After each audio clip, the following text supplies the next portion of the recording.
Hello and welcome to a very special Squared Circle Psychobabble. My name is Michael Valenti. This is Ralph Valenti, and it is NXT Takeover Brooklyn 4. Our predictions for the five match card. Ralph, you're gonna be there. I am going to be there, yes. Very excited to be there, too. Is this your first takeover? This will be my first takeover, yes. So, how excited are you? I'm pretty excited. You know, it's a pretty good card. I get to see what could potentially be the blow-off for Ciampa and Gargano, and, expect a solid show, which they always put on a good show, so I'm pretty excited to go there. Let's get into the matches. Our first one is actually the only non-title match on the card. It is the Velveteen Dream going up against EC3. Right. One thing that I noticed with Velveteen Dream, he is probably the most over wrestler in NXT. The problem is he doesn't win in takeovers. He actually only has one win in takeover matches. That was against Cassius Ohno back in January. Do you see him going over on EC3? I do. I mean, I think he's due for a win, like you just pointed out, if he hasn't won to this point. And I think it's only a matter of time before he gets called up because he's supremely talented and he's primed for a really big career, I think, in the WWE. His character itself is just so unique that I think it's inevitable that he moves up and becomes a big star in the future. Now, I do see definitely a star in the making with the Velveteen Dream, but he's only 23 years old. Right. So he's definitely got a career ahead of him. And I don't want to rush him into the main card and then get buried and lost in the abyss. Sometimes what happens with these NXT call-ups. Yep. So I actually wouldn't mind if he stayed back a year until Vince McMahon was focusing more on the XFL and Triple H took over so that he knows exactly what he's dealing with the Velveteen Dream. But as far as this match is concerned, honestly, I hate EC3. I've always hated EC3, even when he was in TNA. So my favorite wrestler in NXT right now is the Velveteen Dream. So I'm picking him in this first match. Yeah. It's hard to put my finger on what it is I don't like about EC3. He reminds me so much of John Cena, and I don't know if that's one of the reasons I dislike him. I mean, he's a talented guy. He's pretty good on the mic. He's got decent ring skills, but there's just something about him that I just can't get over. I'm not a huge fan of his. I think it's just his persona, his swagger, like what he brings on screen. I just feel like that's how he is in person, that he thinks he's above everybody and he's better than, who he is. I just want to punch him in the face. He's got one of those faces. If he's got one of those faces. You just want to punch it. Yeah, I mean, I get it. He's not necessarily a heel, but if you think about it, if he is supposed to be a heel, that's exactly how you want people to feel about you. So that means he's doing something right. I guess so. But anyway, Velveteen Dream for me, and for you. I'm going to go with the Dream as well. Yeah, all right, I think it's his moment. All right, so two Velveteen Dream picks there. Our next match for the NXT Tag Team Championships, a rematch here. The Undisputed Era going up against Mustache Mountain. Now, these guys have had some great matches in the past. In fact, Dave Meltzer gave their last match a 5-star rating, and that was just on an NXT show. This wasn't a takeover. This wasn't part of the UK tournament. This was just part of an NXT show. So this could steal the show for the whole night, although the card is very good, this takeover. So the question is Undisputed Era lined up to be called up here after SummerSlam? And if that's the case, do they drop the titles here? Yeah. It's so hard to tell because I think any of these matches we look at, you're going to see at least one person or a group of people that can move up and, you could see them as being successful in the main event spots or with a major run either on Raw or SmackDown. I don't know. I mean, I could very easily see the Undisputed Era coming in and dominating the same way the Shield did several years ago. Is it their time? Maybe. Do they need to be called up? I don't think just yet because if you look at Raw and you look at SmackDown, there's not really any need for them to be called up. And it would just, I hate to see them be called up. And like you mentioned in the last segment we were just talking, have them be kind of just lost in the abyss.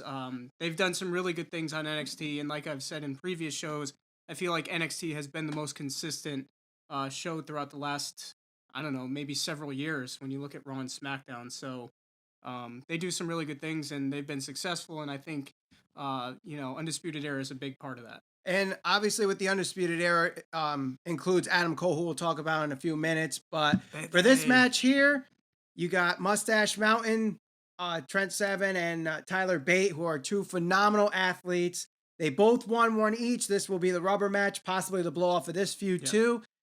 I'm gonna go with an Undisputed Era retention, and I think they are gonna stay in NXT for a while. I think not just for the tag team division down there, but also Adam Cole. We'll talk about again later. Will definitely be bringing something to the table, not just in the mid card, but in the upper mid card and possibly main event level. Right.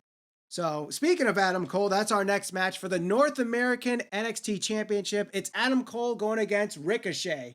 Now this has a great match, possibly 5-star rating all over the place with these two guys. Adam Cole, if not the Velveteen Dream, Adam Cole possibly could be the most over wrestler in NXT right now. Right. Anytime the music hits, he comes out. Everyone's going for the Adam Cole baby chant. So I know you're going to be doing it tomorrow or tonight. Yep. So where do you see this match going for the North American title? I do think Adam Cole will win. I do expect a really good match out of them. And like I said, it's a solid card throughout. So I think they're all going to be good matches. But if there's one match that I could point to and say I think this will steal the show, it might be this one. I think I know what to expect out of Ciampa and Gargano. You know, they've always put on good matches. So that match aside, I think this will be either the best match of the night or close to the best match of the night. It's really interesting because you've got Ricochet, who is known as the high flyer, but certainly more well-rounded now with his run in NXT than he has been in the independent scene. And Adam Cole, who is just like you mentioned, he's very much over, if only or if not the only reason, because of his entrance and the fact that he can get the whole crowd behind him. So two very different types of styles, and I think that will make for a really good match. So, I'm very excited for that one as well. Now we got a little taste of it with the ladder match for the NXT North American Championship back in March during WrestleMania weekend. And Ricochet, that was his debut match in NXT. Adam Cole winning the title. Hasn't lost it since, had only a couple defenses with it. And this is his first defense in a takeover with that title. Yeah. So I do see a retention here, but I do think by the time the next takeover happens in November, he may drop it by then because I think they want to elevate him to the main event, especially with the main event that we're having here this Saturday night. We'll talk about in a little bit. But before we get to the main event, we have our women's NXT Championship. Right. Shayna Baszler versus Kairi Sane in the Mae Young Classic Finals rematch here. Kairi Sane won it last year. Shayna Baszler has been phenomenal so far in her NXT run. Possibly what you're looking for out of Ronda Rousey, you see in Shayna Baszler. Absolutely, yeah. And that was one of the points I was going to make. When we talked about Ronda Rousey the past couple of shows, I said that I really feel like she's a natural heel, and I want to see them play to her past accomplishments in the UFC. Now, certainly Shayna Baszler, she's not to the caliber of MMA fighter that Ronda Rousey was, but she does have that background, and they've certainly played to that. And, somebody who's definitely taken on that role and taken the ball and run with it. She's been really successful and impressive in her role as a heel on NXT. So I think that's going to be a good match, and I expect Shayna to come out of that on top. Now, this match, again, last year was a Mae Young Classic final, and it was a good match. Yeah. Was it the best match for either one? Maybe, maybe not. But I definitely think in round 2 here, this will be a great match. And I don't see NXT really taking the belt off of Baszler just yet, especially with Evolution coming up. I think that will be a great match. Whoever she is involved with at Evolution, they're already teasing a Shayna Baszler or 4 horsewomen versus 4 horsewomen match. So they want to have her highly recognized in NXT and the top level there. Yeah. So with that, I see another retention here. Yeah. For the NXT women's title. That match will be fun for the simple fact that Shayna Baszler, I think everybody expects her to win. So I think the dynamic of having the underdog defeat her for the belt, you'll have that element to it. So that'll be a fun match. Shayna Baszler is very methodical in her wrestling, the way she approaches each match. So that's something that I think will add a special element to this. And definitely Shayna Baszler, what I will say, since she's gotten here, she just gets it about professional wrestling. Right. So, the psychological aspect of it, she gets it for sure. Yep. So Baszler and Baszler. I'm going with Baszler. Yeah. So far, I don't think we have any differences in our predictions. No, but I think this last one we might. We might have something here. The potential blow-off for the NXT Championship. Originally a triple threat match, now turned into a last man standing match. Tomasso Ciampa, the NXT champion, goes one-on-one with Johnny Gargano. And the last two matches have gone to Ciampa. Gargano, is that Daniel Bryan type underdog babyface. Right. Everybody's behind him. So do we finally see Gargano go over? Or is this going to be the last straw and you don't see Gargano win? Gargano did actually beat him at New Orleans. That's right. He did win in New Orleans. He did defeat him in New Orleans. That was an awesome spot where he had the knee brace across the face. That's right. For the non-sanction match. That's right. It's this match. This is intriguing to me for so many reasons. One, I think this is one of the strongest pro wrestling feuds that's come out of the wrestling industry in the last, I don't know, maybe 5 years. When you put this up there against maybe Okada and Omega, that's right there to me. And this has so many different elements to it that make it special. When Ciampa actually turned on Gargano was actually in May 2017, I believe. And they've come so far, and it's been so long since that point when he turned on him, and all of it still feels fresh. Right. So me going to the show, this is something I'm really looking forward to. I think they're going to put on another amazing match. Every time they're in the ring, it's just like magic. They know each other so well. They have such a history there. And me personally, I think this match ends in a draw.